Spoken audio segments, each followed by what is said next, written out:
Me llevé el teléfono al oído y escuché el tono sonar 3 veces. Diego Guzmán contestó, sin una sola palabra de saludo. Estaba de pie en el frío pasillo del Hospital Universitario La Paz, con la mano aún apretando el resultado del análisis que el médico acababa de entregarme. A mi alrededor se oían pasos apresurados, camillas médicas rodando sobre las baldosas y familiares de pacientes hablando en voz baja. Pero en aquel instante, todos los sonidos se volvieron lejanos. Respiré muy hondo, esforzándome porque mi voz no temblara. Estoy embarazada. Al otro lado de la línea hubo silencio. Cerré los ojos y mis dedos se aferraron inconscientemente al borde del informe. Tengo este bebé. ¿Lo vas a reconocer? 3 segundos. Solo 3 segundos. Pero esos 3 segundos fueron tan largos como una vida entera. No fue un silencio de sorpresa ni de duda. Fue un silencio helado, como el vacío mortal antes de que una verdadera tormenta se desplomara. Entonces oí a Diego reír suavemente. Aquella risa era muy leve, pero tan fría que me entumeció la espalda. Lucía Torres, esta broma no tiene ninguna gracia. El corazón se me detuvo. Me llamó por mi nombre completo. Cuando estábamos juntos, casi nunca me llamaba así. Cuando era tierno, me llamaba Lucía. Cuando me abrazaba en aquel pequeño apartamento con vistas a las calles nocturnas de Madrid. Una vez dijo que mi nombre sonaba como la luz, pero ahora, en su boca, sonaba como un acta de acusación. Rompimos hace 3 meses, ¿y ahora me dices que estás embarazada? Su voz se volvió cada vez más fría. ¿De quién? Esas 2 palabras fueron como una aguja de hielo clavándoseme directamente en el tímpano. Me quedé petrificada en medio del pasillo del hospital. Apreté tanto el papel que se arrugó, y el sudor frío me empapó las yemas de los dedos. Diego, conseguí decir con dificultad, estuvimos juntos 3 años. Dime tú de quién es este bebé. ¿Mío? Volvió a reír. Esta vez la risa fue más fuerte, más clara y también más cruel. ¿Ya lo olvidaste? Fui contigo al examen prematrimonial. ¿Qué dijo el médico? De pronto mi mente quedó en blanco. ¿Examen prematrimonial? Sí, una vez hubo algo así. En aquel entonces Diego dijo que don Arturo Guzmán estaba presionando con el matrimonio. La familia Guzmán era una gran familia de Madrid, y todo debía seguir un proceso claro.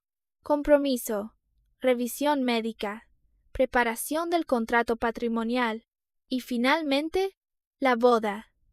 No me gustaba sentirme examinada de esa manera, pero por él acepté.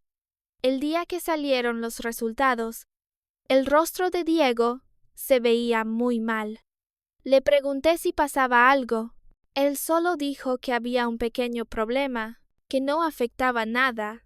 Le creí de esa forma estúpida al hombre al que había amado durante 3 años.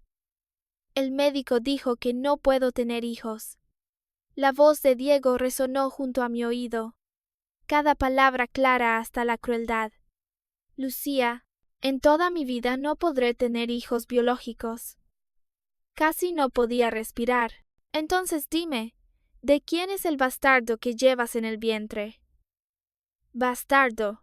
Mi mundo se hizo añicos justo en ese instante. Yo había pensado que, al oír esta noticia, aunque Diego no estuviera contento, aunque entrara en pánico, aunque necesitara tiempo para aceptarlo, al menos me preguntaría si estaba bien, al menos recordaría los 3 años que habíamos pasado juntos. Al menos no usaría una palabra tan cruel para llamar a una vida que aún no había nacido. Pero me equivoqué. Mi amor de 3 años, a sus ojos, no pudo vencer a un informe, no pudo vencer a su orgullo, no pudo vencer aquellos 3 segundos de juicio helado. Oí mis dientes castañetear. El frío no venía del aire acondicionado del hospital, sino de lo más profundo de mis huesos. así que eso significaba un pequeño problema. Así que por eso aceptó la ruptura tan rápido, sin retenerme, sin explicaciones, sin dolor. Él ya me había condenado a muerte desde hacía tiempo. En el juicio que él mismo construyó, ni siquiera tenía derecho a defenderme. Lo nuestro termina aquí. La voz de Diego recuperó la calma que solía tener cuando se sentaba en la sala de reuniones de Grupo Guzmán. Fría, precisa, sin dejar ningún espacio para las emociones. Por consideración a estos 3 años, te aconsejo que lo soluciones limpiamente cuanto antes. No vuelvas a llamarme. Abrí la boca, queriendo decir algo. Quería decirle que no lo había traicionado. Quería decirle que ese bebé era realmente suyo. Quería preguntarle cómo podía ser tan cruel, pero al otro lado de la línea solo quedó el pitido prolongado. La llamada se cortó. Yo seguí sosteniendo el teléfono en la misma postura, de pie durante mucho tiempo en el pasillo del Hospital Universitario La Paz. La gente iba y venía a mi alrededor. Un hombre sostenía a su esposa embarazada camino de la consulta. Una madre joven llevaba a su hijo en brazos y lo calmaba con ternura. Una enfermera empujó un carro de medicamentos, cuyas ruedas sonaron secas sobre las baldosas. Todo era real.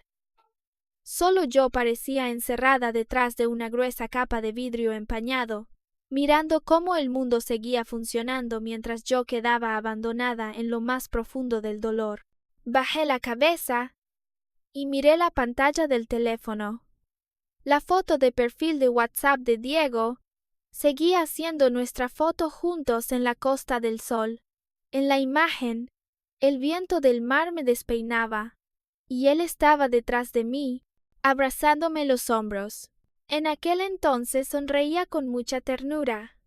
Yo había pensado que el hombre de esa foto sería mi esposo, el padre de mi hijo, y la persona que caminaría conmigo hasta el final de mi vida.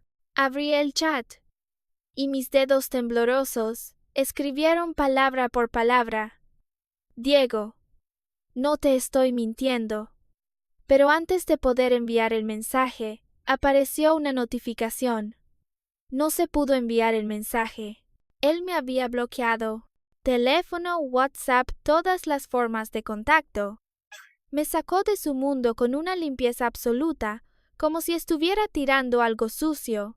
Me agaché lentamente, enterré la cara entre las rodillas. No lloré, tal vez porque el dolor ya había superado el límite que las lágrimas podían soportar. Todo mi cuerpo temblaba en oleadas, como una hoja abandonada en medio del invierno. En mi corazón resonaba la voz de Diego. Bastardo, soluciónalo limpiamente. No vuelvas a llamarme. Cada frase era como una cuchilla. Pero curiosamente, después de quedar entumecida por tantas puñaladas, empecé a calmarme. Puse la mano sobre mi vientre. Allí todavía no había ninguna señal visible de una vida. Pero yo sabía que mi hijo estaba allí, muy pequeño, muy frágil. Solo yo conocía su existencia, y solo yo todavía quería protegerlo. Diego no lo necesitaba, pero yo sí.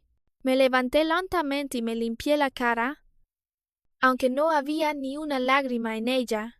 Volví a mirar el resultado del análisis que había arrugado con la mano y lo alisé cuidadosamente poco a poco.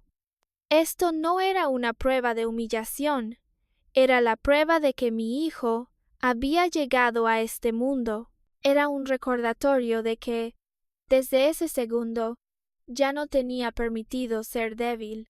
Salí del hospital.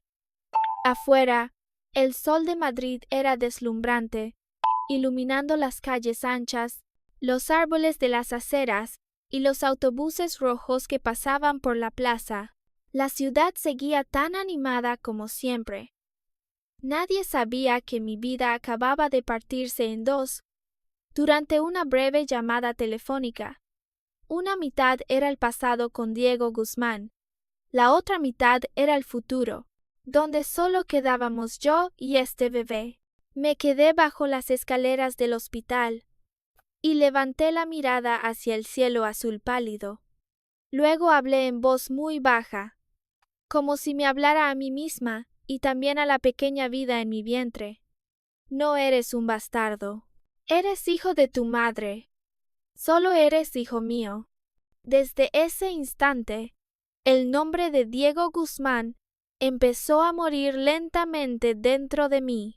6 años son mucho tiempo, tanto que bastan para que una herida sangrante cierre, forme una cicatriz y repose bajo la piel como si nunca hubiera existido. Pero también son tan poco que basta con oír un nombre antiguo para que el corazón duela por instinto. Usé 6 años para arrancar el nombre de Diego Guzmán de mi vida. No fue olvidar, fue aprender a vivir como si él nunca hubiera existido. Llamé a mi hijo, Mateo Torres. Mateo llevaría mi apellido. No fue porque odiara a Diego hasta el punto de querer borrar toda huella suya de mi hijo, sino porque, desde el primer llanto de Mateo en la sala de partos del Hospital Universitario La Paz, entendí algo con absoluta claridad. En su partida de nacimiento, en los expedientes del hospital, en las noches de fiebre alta, en cada caída, en cada comida, cada sueño y cada futura reunión de padres, la única persona presente a su lado sería yo. Así que debía llevar mi apellido. El día que di a luz a Mateo, llovía mucho en Madrid. Los dolores de parto duraron tanto que casi agotaron todas mis fuerzas. Las demás parturientas tenían esposos o familiares fuera de la sala de partos. Algunos sostenían la mano de sus esposas. Otros caminaban nerviosos de un lado a otro. Otros llamaban para dar la buena noticia a sus familias. Yo, en cambio, cuando la enfermera me trajo el consentimiento quirúrgico, firmé mi propio nombre en el espacio del familiar, Lucía Torres. Mi letra temblaba tanto que casi no se reconocía. La enfermera me miró. En sus ojos había compasión, pena y también un poco de impotencia. Yo solo curvé los labios en una sonrisa y no expliqué nada. No había nada que explicar. El hombre que debería haber estado allí ya estaba muerto. Muerto en aquella llamada de 3 segundos de silencio. Muerto desde el instante en que llamó bastardo a mi hijo. Mateo nació muy pequeño. Tenía la piel rojiza y un llanto débil, como un gatito abandonado. Pero cuando la enfermera lo colocó sobre mi pecho, de pronto rompí a llorar. Fue la primera vez que lloré después del día en que Diego bloqueó todo contacto conmigo. No lloré por el dolor. Lloré porque mi hijo realmente había llegado. En un mundo donde nadie lo esperaba, aún así llegó a mi lado con obstinación. Los años siguientes fueron realmente duros. Trabajaba mientras criaba a mi hijo. Cuando Mateo era pequeño, se enfermaba con frecuencia.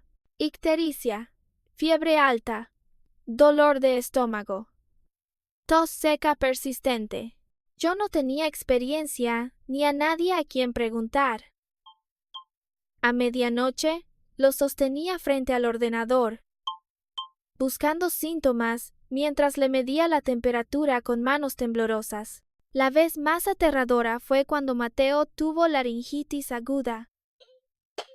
Aquella noche le costaba respirar. Su carita se puso morada y sus manitas se aferraban con fuerza a mi camisón. Me asusté tanto que sentí que la sangre se me congelaba. Lo abracé y bajé corriendo. Me paré junto a la calle para hacer señas a un taxi en el viento frío, pero ninguno se detuvo.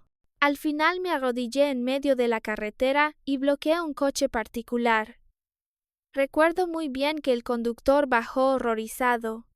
Yo abrazaba a Mateo y repetía como una loca: «Por favor, salve a mi hijo. Por favor, lléveme al hospital». En la sala de urgencias, El médico me dio un aviso de estado crítico para firmar. Me temblaba tanto la mano que no podía sostener el bolígrafo. Él me preguntó: ¿Dónde está el padre del niño? ¿Por qué está usted sola en un momento así? Miré la luz roja frente a la sala de emergencias y sentí como si la última luz de mi mundo también se apagara. Dije: él está muerto. Desde aquel día, en mi corazón, Diego Guzmán fue realmente un hombre muerto. Por suerte, Mateo salió adelante. Sobrevivió y fue creciendo poco a poco en mis brazos. Y yo, de ser una chica que ni siquiera sabía cocinar arroz, me convertí en una madre casi todopoderosa. Aprendí a preparar gachas de calabaza, sopa de pollo y pastelitos blandos de patata. Aprendí a cambiar bombillas, arreglar grifos que goteaban y recomponer una silla de madera que se tambaleaba. Aprendí a leer facturas, a equilibrar el alquiler, la escuela, los medicamentos y la leche. Cambié de trabajo 3 veces y de casa 5. Hubo un momento en que en mi cuenta bancaria quedaban menos de 100 euros. Compraba pan rebajado en el supermercado antes del cierre, mientras reservaba los huevos y la mejor leche para Mateo. Pero nunca me arrepentí. Mientras cada mañana, al despertar, viera a mi hijo acostado a mi lado, con la mejilla sobre la almohada y sus largas pestañas moviéndose apenas, sentía que todavía podía seguir adelante. Hoy era el primer día de Mateo en el Colegio San Isidro. Me levanté muy temprano y planché su camisa blanca nueva. El uniforme de la escuela consistía en camisa blanca, pantalón corto azul marino y una chaqueta ligera con un pequeño escudo en el pecho. Su mochila azul era un poco grande para su cuerpecito, pero a Mateo le encantaba. Se la ponía y daba vueltas frente al espejo. «Mamá, ¿parezco un estudiante mayor?» Me puse en cuclillas, le arreglé el cuello de la camisa e intenté ocultar el ardor en las comisuras de los ojos. Mucho. Mi Mateo ya ha crecido. Él sonrió, con los ojos curvados como una luna nueva. «Mamá, vámonos rápido. No lleguemos tarde». Tomé su mano suave y salimos del pequeño apartamento. La mañana de Madrid tenía un sol precioso. Los árboles junto a la calle proyectaban sombras moteadas sobre la acera. Las cafeterías empezaban a abrir, y el aroma del pan tostado y del café caliente se extendía por el aire. Mateo caminaba saltando sobre las manchas de sol en el pavimento, parloteando que quería hacer nuevos amigos, aprender a dibujar y que la profesora lo elogiara. Lo miré con una mezcla de dolor y orgullo. Mi hijo había crecido. Aquel pequeñito que una vez estuvo en una incubadora del hospital, que una vez lloró hasta ponerse morado en una noche de urgencias, ahora llevaba una mochila y entraba en el primer día de su vida escolar. A la entrada del Colegio San Isidro estaba llena de padres. Coches de lujo se detenían uno tras otro junto a la calle. Padres y madres vestidos con elegancia se inclinaban para despedirse de sus hijos con un beso. Las risas de los niños se mezclaban con las voces de los profesores pasando lista, formando una mañana bulliciosa. Llevé a Mateo hasta la puerta del aula y me puse en cuclillas para ajustarle las correas de la mochila. «Mateo, cuando entres a clase debes obedecer a la profesora y llevarte bien con tus compañeros, ¿entendido?» «Sí, mamá», respondió en voz alta.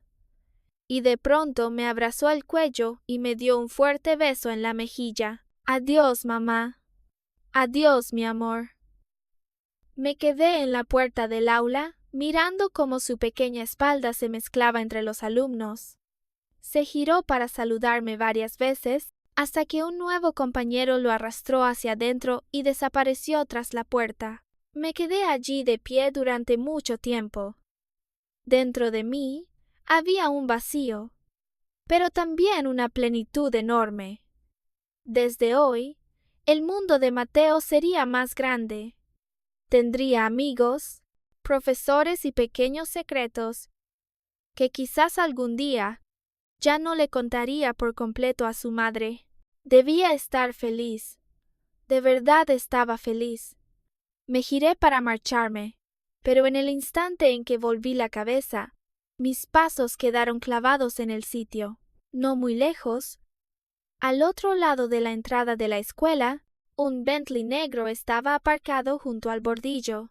Muy llamativo, muy familiar. Junto a la puerta del coche, había un hombre con traje impecable. Su figura era alta y recta, de hombros anchos, y en su muñeca un reloj caro reflejaba una luz fría bajo el sol. El tiempo pareció detenerse. Habían pasado 6 años. Creí que había olvidado su silueta, para que los recuerdos desgarraran de inmediato la cicatriz que había ocultado cuidadosamente durante tantos años. Diego Guzmán estaba frente al Colegio San Isidro. Mi corazón dio un golpe fuerte y luego se enfrió. ¿Por qué estaba allí? Parecía estar esperando a alguien. Su mirada recorrió la fila de padres y alumnos frente a la escuela. Entonces una niña con vestido de princesa rosa, claro, corrió hacia él y llamó alegremente: «¡Papá!». Diego se inclinó y la levantó en brazos. En su rostro frío apareció una sonrisa tan tierna que me resultó extraña. Nunca lo había visto sonreírle así a nadie. Poco después, una mujer bajó del otro lado del Bentley. Llevaba un vestido beige elegante, el cabello largo cayéndole suavemente sobre los hombros, un rostro hermoso y un aire dulce e intelectual. Tomó la mochila de la niña, se acercó a Diego y le arregló la corbata con naturalidad. Sofía Rivas. Había oído ese nombre cuando aún estaba con Diego. La hija de un viejo amigo de don Arturo Guzmán. Médica, dulce, comprensiva, de origen perfectamente compatible. Así que se habían casado. Así que él ya tenía una familia completa, una esposa hermosa, una hija encantadora, un coche de lujo aparcado frente a una escuela privada. Aquella escena era tan perfecta que nadie querría romperla. Los miré y solté una risa burlona hacia mí misma. Bien, así que durante los 6 años en que yo cargaba a Mateo y corría al hospital en plena noche, él estaba siendo padre de otra niña. Durante los 6 años en que aprendí sola a arreglar tuberías y a contar cada euro del alquiler, él vivía en una mansión, con una esposa dulce que le arreglaba la corbata y una hija que lo llamaba papá. Sin duda, ya no éramos personas del mismo mundo. Me acomodé el borde del blazer, bajé la cabeza y me giré para irme. Pero detrás de mí sonó una voz vacilante: «Lucía». Mi cuerpo se quedó rígido. «No te gires», me dije. «Sigue caminando. Hace 6 años. Esa persona ya murió». Pero mis piernas parecían llenas de plomo y no podía moverme. Al final, me giré lentamente. Diego Guzmán sostenía a la niña en brazos. Sofía Rivas estaba a su lado, con la mano aún sobre la corbata de su marido. Los tres parecían una familia perfecta salida de una revista de la alta sociedad madrileña. Y yo, frente a ellos, era como un fantasma del pasado apareciendo de pronto en una mañana llena de sol. La mirada de Diego cayó sobre mí. Me observó durante mucho tiempo, desde el rostro y el cabello hasta el sencillo traje de oficina y el bolso viejo colgado del brazo. En sus ojos había sorpresa, escrutinio y una emoción compleja que yo no quería entender. «¿Eres tú?». Su voz estaba un poco ronca. Asentí, como respuesta, sin saludos, sin reproches. No era necesario. Entre Diego y yo, todas las palabras que debían decirse habían muerto en aquella llamada de hace 6 años. La Sofía me miró. La sonrisa en sus labios seguía siendo dulce, pero sus ojos se habían enfriado. Se colgó del brazo de Diego con naturalidad, como si ese pequeño gesto bastara para recordarme cuál era mi lugar. ¿Quién es? ¿Angón? Aquella forma de llamarlo me hizo detenerme un poco. Así que en casa ella lo llamaba con tanta intimidad. Diego guardó silencio un segundo. Una vieja amiga. Vieja amiga. Casi me reí. 3 años de amor. Un hijo que él negó. 6 años de vivir y morir sola. Y al final todo se reducía a 3 palabras. Vieja amiga. Sofía me tendió la mano. Hola, soy Sofía Rivas, la esposa de Diego. Miré su mano blanca y cuidadosamente cuidada, pero no la estreché. El ambiente se congeló de inmediato. Pero Sofía solo se quedó quieta un instante muy breve y retiró la mano, con una sonrisa aún perfecta, sin ninguna grieta. Enseguida supe que no era una mujer fácil de tratar. Justo entonces, una voz infantil y clara sonó detrás de mí. Mamá. Me giré. Mateo había salido del aula sin que yo lo notara y sostenía en alto un dibujo. ¡Ah, mamá! ¡Mira! Este es el dibujo que hice de nuestra familia. Corrió hacia mí, con la carita iluminada como si me ofreciera un tesoro. En el papel había 2 adultos tomados de la mano y un niño en medio. Los trazos eran torpes y los colores estaban corridos, pero era tan cálido que me ablandó el corazón. Estaba a punto de tomarlo cuando Mateo miró al hombre que tenía enfrente. Inclinó la cabeza. Lace. Sus ojos grandes y redondos estaban llenos de curiosidad. Señor, solo esa palabra bastó para que el rostro de Diego cambiara por completo. Vi con mis propios ojos cómo la sangre desaparecía de su cara en un instante. El brazo con el que sostenía a Clara tembló levemente. Se quedó mirando a Mateo como si acabara de ver un secreto enterrado durante 6 años levantarse de pronto de la tumba. Mateo se parecía mucho a Diego. Yo lo sabía desde hacía tiempo, desde las cejas, los ojos, el puente de la nariz, hasta la curva de los labios cuando los apretaba. Cuanto más crecía, más se parecía a él. Cada vez que miraba a Mateo dormir, había momentos en que casi veía la sombra del joven Diego en su rostro. Pero ese era un dolor solo mío. Hoy, por fin, ese dolor cayó en los ojos del hombre que debería haberlo visto 6 años atrás. La sonrisa de Sofía también se resquebrajó. Miró a Mateo y luego a Diego. En aquellos ojos que siempre parecían tranquilos, brilló una chispa de pánico muy rápida, pero suficiente para que yo la captara. Clara se movió inquieta en los brazos de Diego. «Papá, ¿quién es él?» Diego no respondió.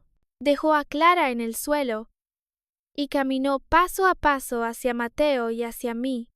Sus pasos eran muy lentos y pesados, como si cada uno pisara un fragmento afilado de memoria. De inmediato puse a Mateo detrás de mí. Diego se detuvo frente a nosotros y se puso en cuclillas, intentando quedar a la altura de Mateo. Su voz temblaba tanto que casi no formaba una frase. «Este niño, ¿cuántos años tiene?» Lo miré. De pronto me pareció muy gracioso. Esa pregunta debió hacerla 6 años atrás, cuando lo llamé para decirle que estaba embarazada, cuando estaba en el pasillo del hospital con el informe en la mano, cuando aún tenía la oportunidad de convertirse en el padre de este niño. Pero no preguntó, solo preguntó, ¿de quién? Puse a Mateo detrás de mí y miré a Diego desde arriba. «Señor Guzmán, ¿qué tiene que ver con usted la edad de mi hijo?» Su rostro se puso rígido. «¿No tiene que ver conmigo?» Su voz bajó, y en sus ojos había algo doloroso y peligroso a la vez. «Lucía, Mírame a los ojos y repítelo. Señor Guzmán, por favor levántese. Está asustando a mi hijo. Mateo realmente estaba asustado. Su manita se aferraba al borde de mi ropa. Media cara asomaba detrás de mí, mirando a Diego con cautela. Sofía se apresuró a acercarse y tiró del brazo de Diego. Ah, Gon, deberíamos irnos. No asustes a los niños. Diego apartó su mano de golpe. Lucía, solo necesito una respuesta. ¿Tienes 6 años? Lo miré y cada palabra salió fría como el hielo. ¿Y si los tiene? ¿Y si no los tiene? Hace 6 años tú mismo dijiste que no podías tener hijos. Tú mismo llamaste bastardo al bebé que llevaba en el vientre. ¿Y ahora vienes a preguntarme cuántos años tiene? Diego Guzmán, ¿no te parece ridículo? La palabra bastardo fue como una bofetada directa en su rostro. Él se puso pálido. Yo ya no quería seguir mirando. Tomé la mano de Mateo y me giré para irme. En el taxi de regreso a casa, Mateo levantó la cabeza y me preguntó: «Mamá, ¿conocías a ese señor de antes?» Le acaricié el cabello. No, solo estaba preguntando una dirección. Mateo guardó silencio un rato, y luego dijo en voz muy baja: «Pero mamá, creo que ese señor se parece un poco a mí». El corazón se me hundió. Si hasta un niño de 6 años podía notarlo, ¿cómo iba Diego a pasarlo por alto? Efectivamente, menos de una hora después de volver a casa, sonó mi teléfono. Un número desconocido. Colgué. La otra persona volvió a llamar. A la tercera vez contesté, pero no dije nada. «Lucía, soy yo». La voz de Diego llegó por el auricular, fría, pero claramente fuera de control. «Tenemos que vernos una vez. No tengo nada que ver contigo. Tienes que verme». Respiró con dificultad. «Ya averigüé la dirección de tu casa, dónde trabajas y también la escuela de Mateo. Si no sales, iré a esperarte bajo tu casa, a tu empresa o volveré a la entrada del Colegio San Isidro». Me estaba amenazando. Temblé de rabia. «Diego, ¿qué demonios quieres hacer?» «Quiero saber», dijo con una risa fría, «quién ha jugado conmigo durante estos 6 años». Pero la primera persona que vino a buscarme no fue Diego, fue Sofía Rivas. A la tarde siguiente, cuando acababa de salir de la oficina, la vi de pie junto a un Porsche blanco. Hoy ya no tenía el aspecto de esposa dulce frente a la escuela. Llevaba un traje de oficina color crema, el cabello recogido en un moño alto y un maquillaje afilado. Entre los dedos sostenía un cigarrillo fino. «Señora Torres, ¿tiene tiempo para hablar?» «Creo que no tenemos nada de qué hablar». Intenté rodearla, pero Sofía dijo a mi espalda: «Sobre su hijo». Me detuve. Fuimos al cercano café de la Gran Vía. Sofía pidió un latte para mí y un americano para ella. Sus gestos eran muy elegantes, como si aquello fuera solo una charla social entre dos mujeres refinadas. «Señora Torres, seré directa. Ese niño se parece mucho a Diego, pero parecerse no significa ser hijo biológico». No dije nada. «Angon tiene una enfermedad que le impide tener hijos. Eso él debería habérselo dicho hace 6 años». La mano que tenía bajo la mesa se cerró con fuerza. Sofía sacó un cheque del bolso y lo empujó hacia mí. 1 millón de euros. Suficiente para que se mude a otra ciudad y empiece de nuevo. Miré el cheque y solté una risa. «Doctora Rivas, se equivoca. Nunca quise molestar sus vidas. Es Diego quien se pegó a mí como un perro loco». Su rostro se enfrió. «Lucía Torres, no sea insolente. Una madre soltera como usted. ¿Qué más quiere?» No estará pensando de verdad que con un niño de origen dudoso puede volver al lado de Diego, ¿verdad? Se inclinó hacia adelante, con una mirada afilada como la de una serpiente venenosa. ¿Y qué si ese niño realmente fuera suyo? Aquel año él prefirió creer que era estéril antes que seguir con usted. Ahora menos aún destruiría su familia y los intereses entre la familia Guzmán y la familia Rivas por un accidente de 6 años. Levanté lentamente la cabeza. Aquel año prefirió creer que era estéril. La miré directamente a los ojos. Sofía Rivas parece que conoce muy bien lo que ocurrió aquel año. En sus ojos apareció un destello de pánico. Solo duró un parpadeo. Pero lo vi. Usted es médica. ¿Ese informe del examen prematrimonial tuvo algo que ver con usted? Sofía se levantó de golpe. ¿De qué tonterías está hablando? Yo también me puse de pie, con la voz muy tranquila. Alguien tan orgulloso como Diego no se negaría a sí mismo tan fácilmente si no tuviera pruebas que lo hicieran creer de forma absoluta. Y usted, una médica que lo amó durante muchos años, tenía demasiadas oportunidades y demasiados motivos. El rostro de Sofía se puso blanco y luego rojo. Al final, soltó una risa. ¿Y si fue así? Me miró con una mirada llena de odio. ¿Y si fui yo? Lucía, aquel año no pude ganarme. Y ahora tampoco. La mujer con la que Diego se casó, soy yo. La familia que él eligió, soy yo. Usted y ese bastardo jamás podrán poner un pie en la casa Guzmán. Dicho eso, tomó su bolso y se marchó. Yo me quedé sentada en el café, helada de pies a cabeza. Así que mis 6 años de sufrimiento no solo comenzaron con la crueldad de Diego, sino también con una mentira preparada por esa mujer. Mi teléfono vibró menos de 10 minutos después de que Sofía saliera del café de la Gran Vía. Era la profesora de Mateo. En cuanto contesté, la voz de la maestra llegó llena de pánico. Madre de Mateo, venga a la escuela ahora mismo. Hay un hombre que insiste en llevarse a Mateo. Lo hemos detenido, pero no podemos más. La sangre se me heló de inmediato. Diego. Agarré mi bolso y salí corriendo del café como una loca. De camino al colegio San Isidro, apreté el teléfono con tanta fuerza que los nudillos se me pusieron blancos. No dejé de llamar a la profesora, pero el ruido caótico al otro lado de la línea solo aumentó mi miedo. Cuando el taxi se detuvo frente a la escuela, casi no esperé a que parara por completo antes de abrir la puerta y lanzarme fuera.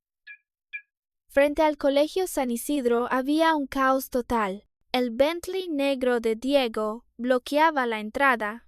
2 escoltas vestidos con traje negro impedían el paso a los profesores y al guardia de la escuela. Diego sostenía la mano de Mateo e intentaba arrastrarlo hacia el coche. Suélteme. Usted es malo. Quiero a mi mamá. El llanto de Mateo me desgarró el corazón. Mateo. Corrí hacia él y empujé a Diego con todas mis fuerzas. Diego Guzmán, ¿te has vuelto loco? Suelta a mi hijo. Abracé a Mateo con fuerza. Él temblaba violentamente, con la cara roja de tanto llorar, y sus manitas se aferraban a mi ropa, como si temiera que, si soltara aunque fuera un poco, se lo llevarían. Mamá está aquí. No tengas miedo. Mamá ya llegó. Le di palmadas en la espalda, y luego levanté la cabeza para mirar a Diego. El hombre frente a mí ya no tenía el aspecto del frío director general del Grupo Guzmán. Tenía el cabello revuelto, el traje arrugado y los ojos rojos como si llevara muchas noches sin dormir. En su rostro había una obstinación casi demencial. No quiero hacerle daño, dijo con voz ronca. Solo quiero llevarlo a hacerse una prueba. ¿Una prueba? Solté una risa de pura rabia. ¿Con qué derecho arrastras a mi hijo? ¿En calidad de qué? Quiero saber la verdad. Diego casi gritó. Lucía, ¿tan difícil es que me digas una sola frase? ¿En la verdad? Abracé a Mateo con más fuerza, y cada palabra salió de mi garganta como una cuchilla. Hace 6 años, cuando yo estaba sola en el Hospital Universitario La Paz, ¿dónde estabas tú? Cuando firmé sola los papeles del parto, ¿dónde estabas tú?